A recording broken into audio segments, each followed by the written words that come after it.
feel nauseous, believe me. Never had a lot of shit come easy. Had to work hard, struggle just to be me. Had to and what was left over I put towards my dreaming.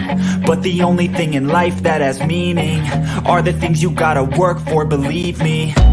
Take into your hands a plan, your own hands can land your own brand. And damn, I feel like no one takes accountability. They want the credibility, convincingly unwilling to put in the hours it takes to get some power. Don't be f***ing sour, take a cold shower, scream until you're louder, work until you're prouder, and f*** all the doubters, they're just your downers. I swear to God they all let me down. I always fought. I can tell you that 7 years after Freddie Gray, that was 2015, spring, April, May. This is 2022. Communities like Sandtown, all we saw then and now in terms of investment was a renovated Western District Police Station and a new funeral home. That's what West Baltimore got. A new police station and a new funeral home. What kind of optics are they?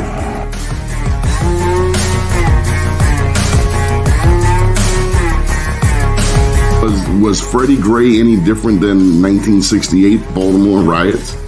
Dr. King's passing, killing, murder? This is the same? No, it wasn't. I mean, I think, well, first of all, people who are being violent and burning, that's, all that's the same. But the point is what was the cause and what were they attempting to register? I always fought just to wear the crown. I'm off at these fucking clowns. I love you. They deserve an ounce. It's got next. And on me for. It's only worth it if you work for it. I won't stop till they hear me now. I won't stop till I wear the crown. I swear to God they all let me down. I always fought just to wear the crown. I'm off at these fucking clowns.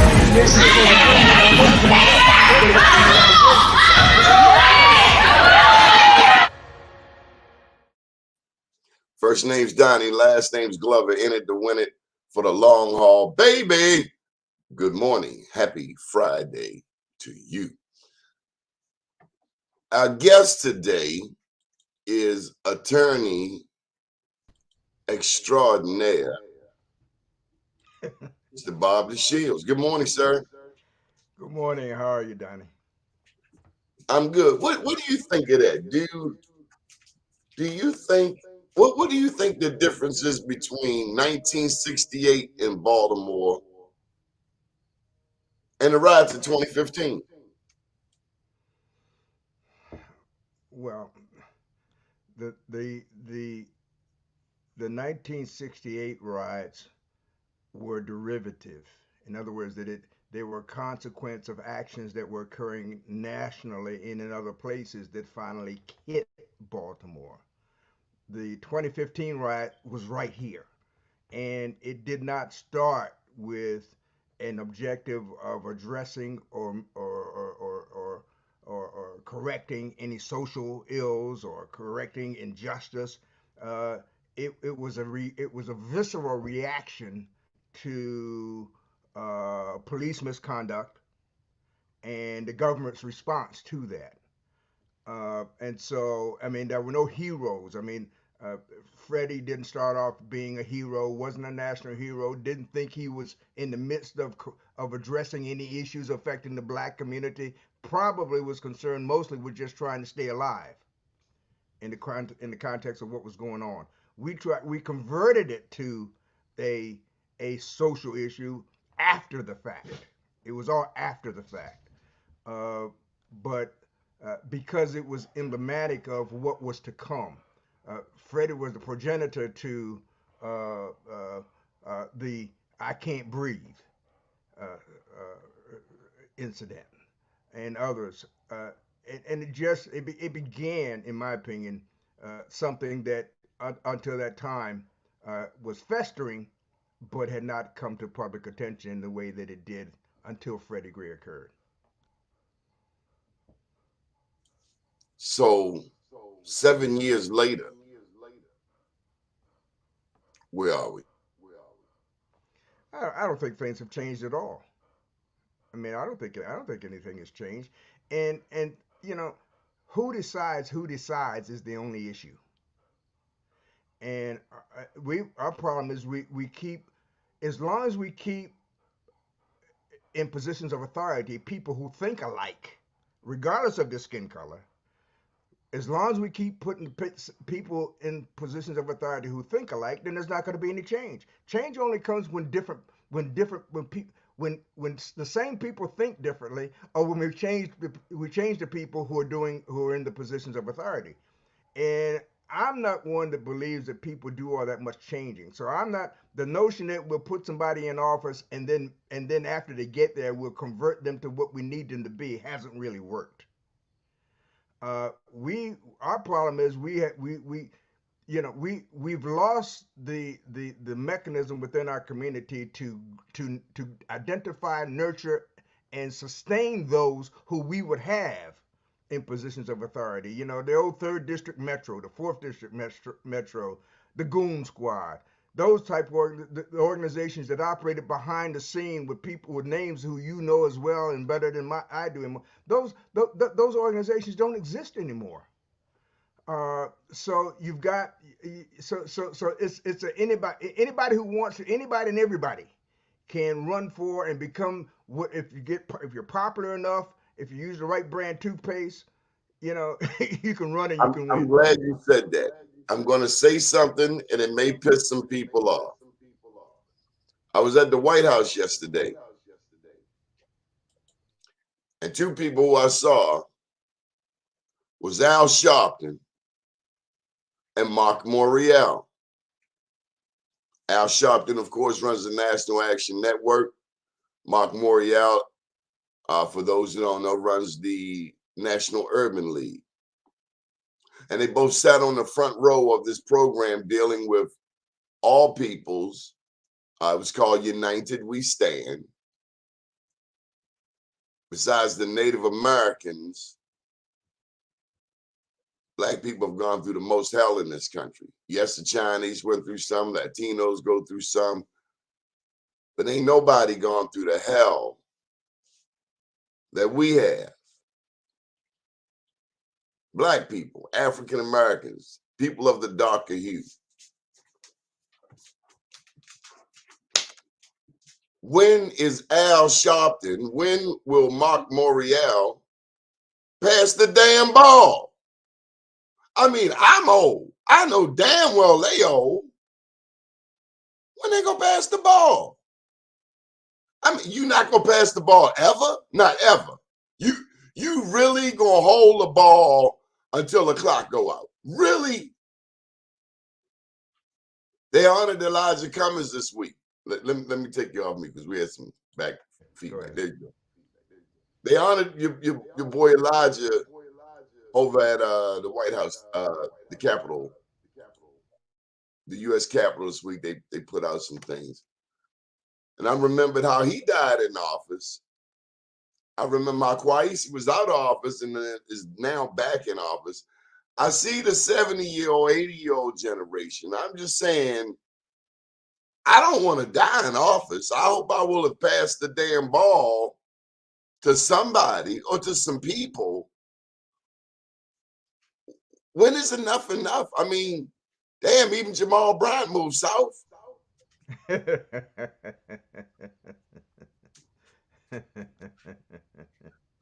So we're not going to pass the ball at all.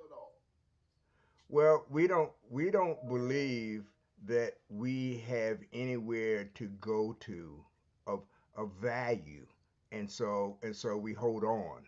The notion of passing the baton, we talk about it, but that only happens upon death. And of course, when that happens, you don't pass the baton. Somebody's got to stop and pick it up. That's not passing the baton. That's laying it down. And every time you lay it down, you fall farther and farther behind in the race because other folks are still running full speed. So, and the real question is, how did Al Sharpton and Mark Morial get the ball in the first place? And then I gotta say this, Yes. and I'm sure some people in the National Action Network ain't gonna like it. But if you the leader of Black America, shouldn't you speak to people? Hey, how you doing? Hey, good morning. Good to see you. Hey. We get into these positions and start acting like a prima donna with dyed fried, what do you call it? Dyed fried slapped on the side. You got all of this going on. I got you with the James Brown look. But don't you speak to people? Or you just walk past and you ain't gonna speak to people? Whoa. Hold up, pimp. Muhammad Ali spoke to everybody. He shook everybody's hand. I think we're dealing with some low self-esteem issues, and I said it right here on this show. Well, Don, I say over and over again, the most important and essential and indispensable characteristic of leadership is willingness to sacrifice for the people that you would lead. And These sacrifice is cats not don't an even excuse. speak. That's exactly right. That's exactly right. How can you demonstrate sacrifice for people that you won't speak to? Yeah. How can you that tells me that you're the kind of leader, you're a hireling, that when the wolf comes to attack, you don't go to challenge the wolf, you send the sheep out and you will lead whoever the wolf doesn't kill. That's not a leader. That's an opportunist. That's a hireling. That's a mercenary. That's Yeah, not a it is. leader. There's no sacrifice proven in that, man. In fact, it's a disservice to the people, and that's what I mean. We really do a very poor job of identifying, nurturing, training those who would be leaders in our community. And unfortunately, the ones who typically ascend to that position are the ones who they may look like us. They think just like and act just like the ones that we claim we want to be freed from. Well, let me say on this note, I'm glad you are not like that. I have heard about you, Mr. Dashiell, for years from our mutual friend Alexis Coates. And man, he would talk about you as the father figure you are to him. And vicariously, you became a father figure to me. So when we get to have you on this show, I realize the village that we are a part of. And I thank God. I'd much rather speak to you every morning than be chasing down Al Sharpton or Mark Morial. Because frankly, the Baltimore Urban League, I don't even know if the damn building is open. I know they got some people in the National Action Network. I know Larry Young is this guy, but there's another cat who barely want to speak to people. I said it. Barely want to speak. People want you to kiss their ring. How long you want somebody to kiss your ring, pimp? That model is funky as an old batch of collard greens, especially if you ain't done nothing in the past 20, 30 years. But your annual Christmas party. That crap is old, bruh. And these young people don't want to see that. When we have a Martin Mitchell, a Richard Deshae Elliott on this network, there's no way I can be pompous with them. And considering how good God been to me, where does pompous come into the picture? What would Harriet Tubman say about these Negroes? You know, You from down there where she from? you bring up the name of a real hero or someone who really demonstrated sacrifice, and I get these poo butts walk around, don't even want to speak to.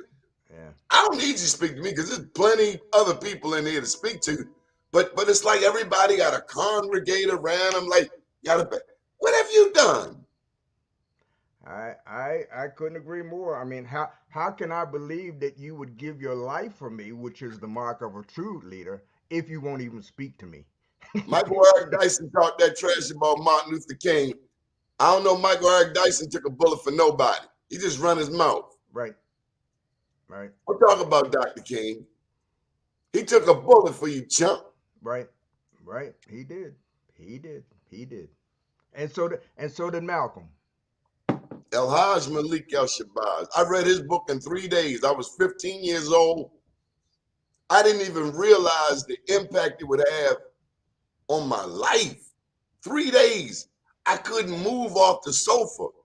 West Baltimore, Moreland, and Baker. Nothing but trouble outside. And something said, read this book. Martin, Malcolm, Medgar, and Jesus. Neither one lived to be 40.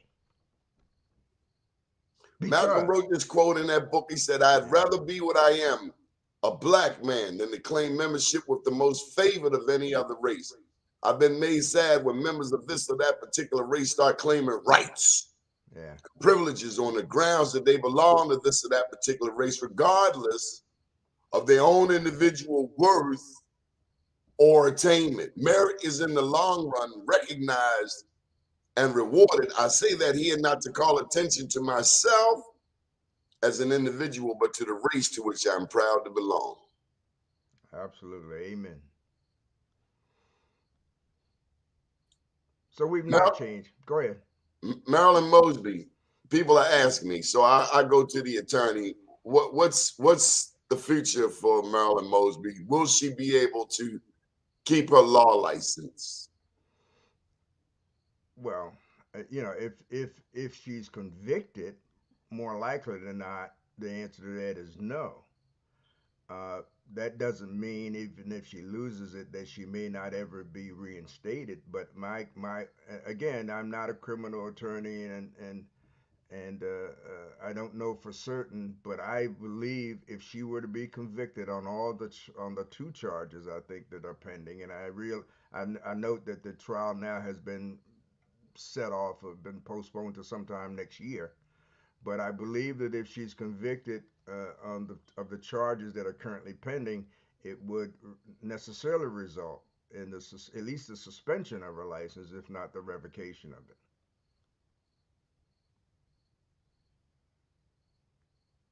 How will she be remembered in history?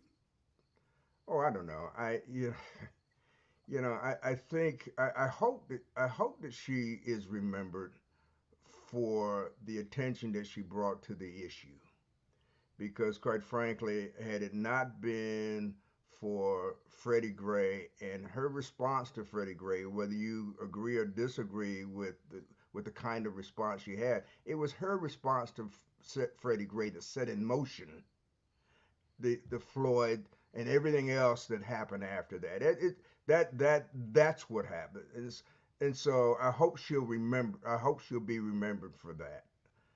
But as Barr said, as Trump's former Attorney General said, the history books are written by the winners. And so for that reason, we know so little of our own real history because so little of it has been written by us and even less read by us and understood by us. Yes. No, we do not read. Right. I got a story for you. Who was the wealthiest black man in Baltimore? Now, you can't include Tom Smith. That's my guy. Early 1900s Baltimore, the richest black man. I ran across a story this week, many thanks to Philip Merrill. I don't know if you know Philip Merrill, but he's a historian. He's from my generation, but he's a bad boy. Now, you ever heard of Wilson Park? No. York Road on the west, 43rd Street on the south, Cold Spring on the north, and what's this road? We're at 7-Eleven in Cold Spring Lane. Wherever the 7-Eleven up on Cold Spring by Morgan. So it's to the south of Richmond Springs, to the west of Northwood Shopping Center, and it's right off of 43rd and York Road. So it's called Wilson Park. Okay. And it's named after Harry O. Wilson. And Harry O. Wilson was a bad man. He was your kind of dude, Mr. Bob. So let me they have a historical marker, and it says that he was a banker, a real estate developer, and the founder of the Mutual Benefit Society. He was one of the wealthiest and most influential men in Baltimore, black or white, in the early 20th century. His success is astonishing considering his accomplishments took place during the era of Jim Crow. His bank, one of the few in Baltimore, did not close during the Great Depression when rats were eating onions, crying like a baby, urinating Gillette blue blades. Instead, it was one of the first to provide loans to black people. Harry O. Wilson, his bank and building associations funded the construction of many African-American institutions and churches. In 1917, he began developing the neighborhood in which this house is located, Wilson Park. He created a suburban black community, the same way they created Roland Park. He created Wilson Park. Now, I don't know if you noticed, but recently we did a show on Hose Heights. And the people in Hose Heights, the black people, are getting leaned on by the people in Roland Park who don't believe they have the right to be there. Wow. 2022. Right. Baltimore. So we had a meeting the other day here in West Baltimore about Fremont Avenue. And the different people from the city came into our community, Mr. Bob, and they wanted to tell us about, check this word out, traffic calming measures. And I'm saying, wait a minute. You talking about like the same traffic calming measures you have that has made West North Avenue right there at 83 Mount Royal a bottleneck? You talking about bringing those same traffic calming measures over here to Fremont Avenue? And the guy said, well, yeah, exactly. And he said, because according to best practices. Now, I had to get up because I wanted to smack the puppy crap out of him at that point, Mr. Bob, because when you start talking about best practices in Baltimore, the home of segregation, then I have to question your historical and your cultural competency to make such a decision, because I don't think you have it. You know, Donnie, I'm not from Baltimore. I don't offer that for excuse of not knowing the history that you pointed out. But I will say, you know, we're more likely to learn that history at the University of Maryland, Baltimore County than we are at Morgan or Coppin. You understand what I'm saying?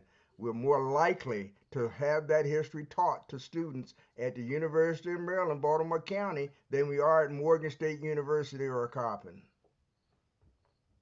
That's a We are no shame. longer masters of our own history, our own selves, our own lineage. It's a shame, you know, which is why I don't use the word I don't put the word historical in front of black colleges and universities, because my understanding, my belief is there are those who use it who take it literally. They use it with as a prediction of that day to come when we won't even call it a black college or university anymore. And unfortunately, I think there are those in positions of authority who who acquiesce to that notion. If you remember, you know, most of the so-called black colleges and universities uh, were initially under the management of white folks, because Including they didn't think Morehouse and Spelman. yeah, you know, they didn't think black folks were capable of even managing and administering our own institutions. And so, in fact, it took protest at many of these so-called black schools even to get the first black president. in most of them. So and unfortunately, I remember I remember being in school. I couldn't understand why I had to take square dance to graduate from Morgan State University. I graduated in 1970 from Morgan University. So I that's didn't the know why the white man at Clark told me that the Greeks founded the principles of science and medicine. Why I'm paying Morehouse $8,000 a year in '83 to hear this white man tell me about what white people didn't do. And I said, I can get this at a state yeah, school for much cheaper. right, right, But the right. thing is, if you want to graduate that class, you got to write that lie. Yeah, yeah, I yeah, struggle with that still today. I'm yeah, not writing that lie. But the girls graduated. I didn't graduate. I'm talking about the master's program at Morgan. I just couldn't write that lie. Man up Morgan told me. yeah, Dr. Overton, yeah. Greeks founded the principles of civilization. No, they didn't, No, they pimp. didn't. No, And the no, they didn't. audacity for somebody to try to shove that down my throat at beloved Morgan State University. Yeah. You got the wrong Negro, pimp. And that's the problem and that's why things haven't changed, Donnie. The things haven't changed because I would say to people, "Look, what is the one commonality? What is the common feature between what do these three groups have in common? Abolitionists, integrationists, and racists. What do those three groups, seemingly apparent groups, what do they have in common? They And they all not, three believe in white supremacy. yeah, yeah. That's the common Is characteristic. that That's fair to say that for abolitionists? I'm just trying to get this neck up, this right, rope from around my neck. right. The abolitionists want say they were against slavery. They weren't for equality. The integrationists says Oh, we were. oh, oh. When did that come out? They went for equality? Oh no, no, no, no, no. I mean, I know you're being sarcastic in your response, but you know it as well as I do. They were against slavery, but they weren't for equality. They were the group behind send them back. They were the ones who started to send them No, back. not all the way. Not all wanted to go back. No, no, but they were the group. They were the group that said that the real solution to the Negro problem is to get rid of the Negro. So, some thought that, but not all. Like James Forten in Philadelphia. He was a patriot during the Revolutionary War, and by today's standards, he was a millionaire, and he Yeah, hired black and white people. There was some, not yeah, all, and he was against sending people back to Africa. He was like you. He said, "I'm not going no damn where." Now right. his son, James Forten, Forten, his son said he was with sending people back to Africa. I can see the validity of both. A lot of us don't know about Liberia. Right, right, Technically, Ethiopia is not the only country in Africa not colonized. However, when you mention Liberia and Sierra Leone, the U.S. and the British, I don't trust anything they do anyway. right, right. It's interesting and now that the Queen Mom is gone and people are talking about the issue of the British Kingdom and the monarch and where would it stop and whether it will come to Tell an them get end them and crown jewels back, Mr. Bob. Tell them we gonna need them back. You right. done, you done borrowed them long enough. Whatever your name is, give it up. I need to send Black Stevie over there with the mask. Yeah, Need them jewels, pimp. yeah, yeah, yeah. I think back, Donnie, to the things we were taught in school about, the colonization of the world and how good it was. A And thief is a very, thief. very rarely, if ever, was there A any thief discussion. is a thief. Oh, yes, yes, of course, of course, of course. But that's why, Donnie, our children are really the when people say the children are our future, I don't know if they really understand how important that really is. But Are the kids who sell dope, coke, and crack on the corner, are they any more criminal than Donald Trump? of course not. Of course not. In fact, they have more. In fact, if there were any cause for leniency, they would be entitled to much more than he would ever be. The I only mean, and people problem ask I the question. have is where the addiction has gone today. Yeah, If you come through Sandtown, we have places where we have addicts of all races, yeah. as You if know, it's normal. No police. The addiction doesn't police care. are irrelevant. Right. Addiction doesn't care what color you are. The drugs don't care what color you are. The alcohol doesn't care what color you are. They're equal. They're equal addictive formula. Equal And addictive the product. alcohol will mess you up before the dope and the coke. Yeah. Yeah. Yeah. So when do we, Donnie? When do we begin to create institutions so that we can, the book tells you, if you want kids to be what you want them to be when they're adults, you got to start training them when they're children. You got to train them up to be what you think they ought to be.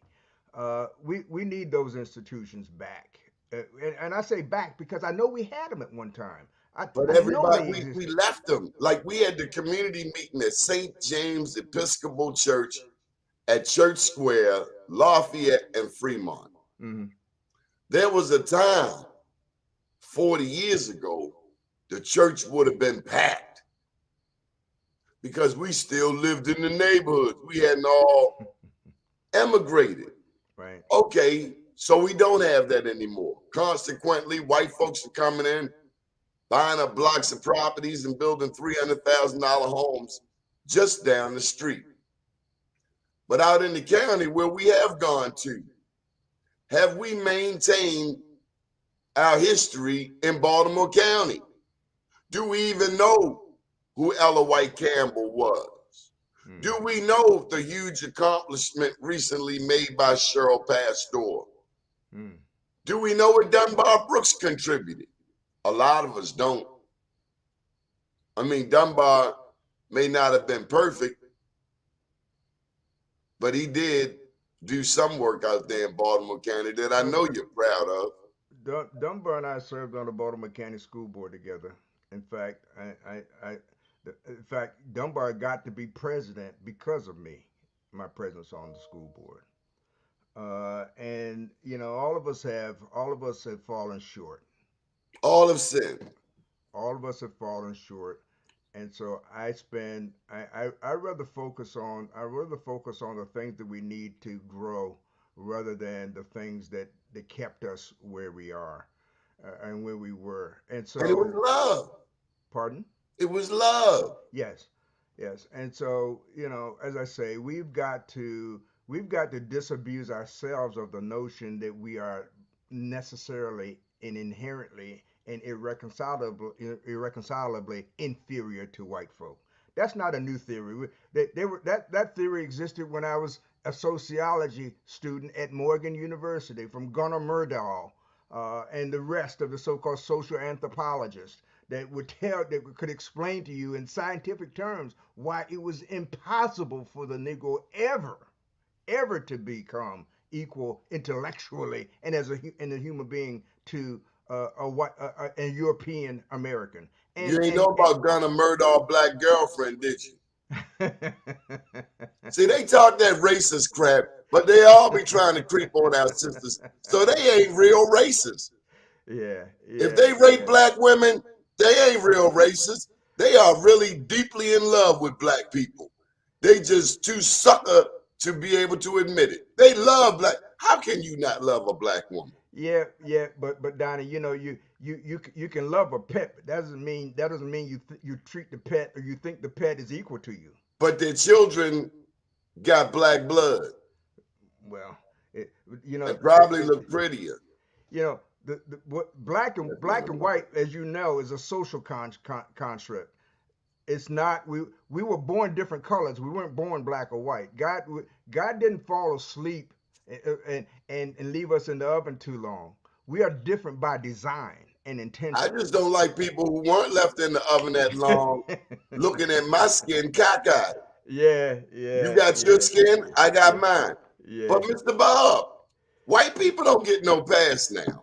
Oh, no, no, no, no, no. I'm not saying that. And and things have again is another. I represent some of retired football players, black football players, African American football players who we recently, and when I say recently, I mean within the last few years, had to overcome race normalization as a part of the concussion settlement. Black players were getting very little of the settlement proceeds from the NFL because we were so intellectually inferior to begin with. We had to be able to prove that playing the game deteriorated our intellectual. We had to mark the scale. We had to go twice as high as the white player just to prove that we had been harmed by concussion syndrome. So and it took a lawsuit. It took a lawsuit and of course the NFL was represented by the former Attorney General. What's that woman's name? You know who I'm talking about. The one Reno? who met, pardon? Janet Reno? No. The one who met with Clinton on the tarmac that created the issue of whether or not there was a conflict. I can't think of her name right now, but under the Attorney General under Clinton. But she represented the. Janet's not Janet Reno. I'm going to think of her name in a minute. That's the product of getting old. It wasn't Reno. But no, it wasn't Janet Reno. It's a black woman. And she worked for the NFL? No, she did. She represented the NFL after she left her position as Attorney General of the United States. And I apologize to the listening public. But in any event, it took a lawsuit against the NFL to get them to abandon race normalization as a tool for evaluating the impact or the effect of concussions on black players. And since they abandoned it, of course, a number of black players have gotten some compensation, but now they've got a new gimmick. Now you got to wait a year to get re-examined. So yesterday the thing at the White House was called United We Stand. Yeah. And I got a chance to finally meet Susan Rice yesterday. But United We Stand. The problem is hate crimes. And the question is, can we forgive? I can forgive if you ain't still doing the harm to my community. How can I forgive you if you still busting me upside my head? Because now it's not about forgiveness. Now it's about busting your head. Loretta Lynch is her name, by the way. Go ahead. Yesterday at the White House, United We Stand, the question came up, can you forgive somebody who just killed your loved one? And it came to me last night that can I forgive on an individual basis might be different than me forgiving on a national basis if you are still oppressing my people. Like they want to put the equivalent of bike lanes on Fremont Avenue without ever talking to black people. And this is a planning office in Baltimore City that has one black planner. The rest of the planners are white in a 62% black city. And these people think that's okay because they're bringing best practices to a city that started segregation. Please go have several seats, sir. But Donnie, only when it comes to African Americans does forgiveness mean waiving your claim to compensation for the wrong that was done. I want my check. I want all of my check. I can forgive you as a human being. No, I want my check. But you still got to pay your bill. I don't care about. You still have to pay your bill. Yeah, just give me the check. We're the only group that, in order to prove we have forgiven you, we must waive our claim to compensation. No. I need all of that. And with the Queen had on all of them big, all of that. Give it up. And matter of fact, we might just bypass Africa because they owe us some money too. Yeah. That's why I tell people America owes black folk a debt. I don't say white people owe black. I said America owes black people a debt. Africa too. You know that people justify.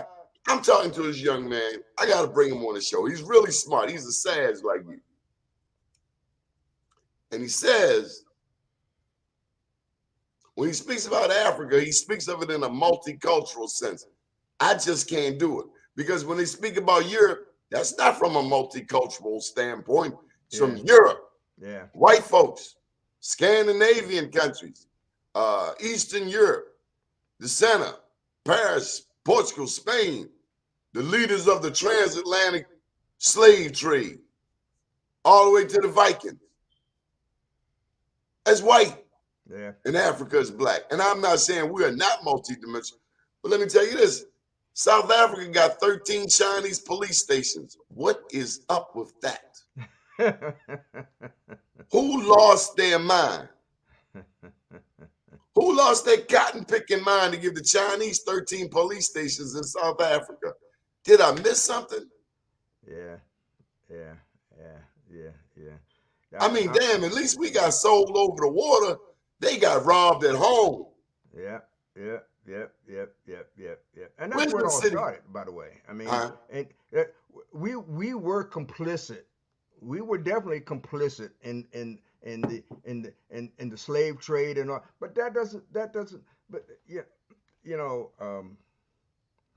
in Baltimore, along what is now Pratt Street and some of the high rises, there used to be little tents where they would keep slaves, and some of those warehouses that have long since been torn down were where they housed. Baltimore was home of not the international slave trade, but the national slave trade. Once international slave trade was supposedly abolished and made illegal, Baltimore was the launch pad for sending slaves back to New Orleans and other places in the South, particularly after the invention of the cotton gin, which made processing cotton a lot faster, where you needed more hands to pick it. Baltimore was the home. Eli Pratt, we honor Pratt Street, the Pratt Library. So, there's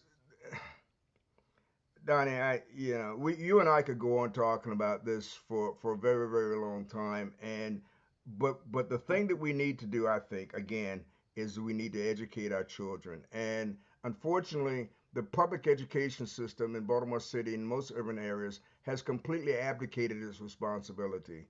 How did public education go backwards? Because how did we get a better education than the generation today? Because we accepted the fact and honored the fact that we were all we had and all we needed. See, when we came about, people never. I was never told. My parents never told me I was inferior to white folk. They didn't tell me. I never sat in a classroom with any European American until I was in law school. I didn't know what that meant. All through elementary, middle, high school, college, I never sat in the classroom. I never thought I was inferior, and my experience in law school proved it to me. But when we lost, when Brown v. Board of Education was the beginning of the demise of education of our people. And it was also the beginning of the demise of our institutions, or the value of our institutions generally, because it established as a matter of law that it was predominantly, or certainly if it was exclusively African American, it was necessarily inferior to any level of European American institution. It didn't matter how low. If you want to know, if they ask the question, who does Donald Trump blame for the fact that he lost the election? Who does he blame? Now, some people say, well, he blamed Pence. Wrong. He blamed the black folk in Atlanta, the black folk in Baltimore, the black folk in Houston. That's who he blames, and that's why his base is what it is, because they got the same common enemy, black folk. But people say, what did we do to white people? Pardon? What did we do to white people? We challenged the notion that they were biologically superior. That's what we did. Our very presence makes them uncomfortable. There was a scene in the movie Independence Day. That's somebody that needs a therapist. Yes. Just like after Freddie Gray, I would have put a line of Winnebagos and campers up and down North Avenue and Monument Street with campers with therapists in there, so people could go in there and dump. Now, when black people get this therapy, I'm also going to need white people to get some therapy too, because it don't make sense for me to get all this therapy for all the woes that I deal with, and the white people who are partially responsible for these woes, like redlining, like greedy ass insurance rates, if they don't stop that behavior. So I can forgive what was done, but if you keep on trying to cause me harm, I got to bust your head because you Well, don't understand. And you know what? Let me say this last thing, yeah. and they might not ever invite me back to the White House again, but I'm going to say it. The real message should have been privileged white people need to whip their kids' ass. Because if we get another Donald Trump that comes out here and think they can do whatever they want to people without consequences, the real problem is white people who haven't spanked their children or raised their children properly, such that a moron like Donald Trump can galvanize white hatred. You hate me because I don't want to work for you for free. And then I see all of these chefs. Bonjour, yes, this chef from downtown, he's cooking, and he has all of these. Why didn't they cook their own damn food back then? But now they're experts on cooking. There was a scene, and I too have to go. And I meant a few minutes early. I apologize, but there was a scene in the movie called Independence Day when the aliens came down, and the then president, and I forget who played the president, but anyway, they had captured one of the aliens, and they were trying to communicate through this glass, and the president asked him, "What do you want us to do?" And the alien said, "Can't we be friends? Can't?" The alien said, "Die, Die, die, die. die." We have our ability to survive the hatred, our ability to survive the lynching, our ability to survive the castrations, our ability to survive challenges their fundamental notion of superiority. Our very existence says proves that they are not superior, and that's the problem. That's the problem. Have you seen Now, these beautiful that, black and women out here? there are those among the group who would ask the question, "What shall we do? Can't we get along?" Their response would be the same as the aliens: die. And that's Donald Trump's base. I gotta go. When you look at these beautiful black women, ain't nothing inferior Oh, of course about not. Of us. course not. But Thank you for joining us today. that's the biggest of the lies. The first lie was the devil telling folk he didn't exist. That's the biggest lie. The next biggest lie was that black folk are inherently inferior. And then of course the third biggest lie is that Trump won the election. I gotta go. I gotta go. I appreciate the fact of being on, but I got another thing that I have to do with Don. Invite me back, and I'll come whenever I can. Thank you, Donnie. Thank you, big brother. All right. Hope your day got kicked off well. Quandra, you just got so much to say. We need to educate our children. And it's Afro Pellegrio. We built their country, increased their wealth, raised their children, maintained their homes, and let them live. My name's Donnie Glover. Good morning, world. Learn some Black history today. We talked about Harry O. Wilson Park. If you're here in Baltimore, that's some history that every Baltimorean, Black, white, Latino ought to know. This is Hispanic Heritage Month. And I'm confused because I thought it was Latinx. First it was Latino. Now it's Latinx because Hispanic is Spain, not South America. But big ups to the Latinos every day anyway. Yeah, a lot of people, the whole damn country needs therapy. White people need it because they twisted, and black people need it because they've been twisted by it. You already deal with your own issues, and then you got somebody else pushing their stuff on you. I said again, the only thing a bully understands is an alley apple upside the head. And no, I'm not advocating for violence. But damn, if you keep hitting me, do you think I'm not going to mash you? Stop hitting me. Because then I'm going to hit you back. And we want to be peaceful, but you ain't going to keep hitting me. None at all. I ain't from that mob, and neither are my people. You hit us, we're going to hit you back harder, and 10 times harder, and 10 times more than that. So stop. Play some love music. Play some Isley Brothers. Put on some Anita Baker or something. Take an Advil PM and go to sleep. Stop pushing hate on people. We don't want no hate. It's unnatural. And we see you white guys who claim to be with the Klan and skinheads. We see how you look at our sisters.